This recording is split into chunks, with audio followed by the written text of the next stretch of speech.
Hello అండి, అందరికీ నమస్కారం. అందరూ ఎలా ఉన్నారు? చూడండి, ఇవి కొత్తగా ఉన్నాయి ఫ్రూట్స్ మార్కెట్లో.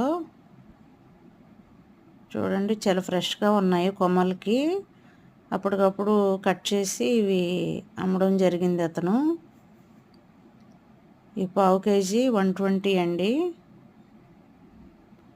ఈ ఫ్రూట్స్ చాలా వెరైటీగా ఉన్నాయి, అందుకని చెప్పి తీసుకున్నాను ఎలా ఉంటాయని. వాటి సీడ్ చూడండి, ఫ్రూట్స్ లోపల ఇలా ఉన్నాయి, కుంకుడుకాయ గింజల్లా ఉన్నాయి. ఫ్రూట్స్ చాలా బాగున్నాయండి. ఇదిగోండి, ఈ విధంగా మొత్తం లోపల ఒలుచుకుని తినాలి. ఒలుస్తుంటేనే చాలా ఇదిగోండి ఇలా జెల్లీ కింద ఇలా వచ్చింది లోపల ఉన్న సీడ్తో పాటు. చాలా బాగుందండి ఇది. ఇలాగా టేస్ట్ మరీ స్వీట్గా లేకుండా చాలా జెల్లీ జెల్లీగా బాగుంది తినడానికి.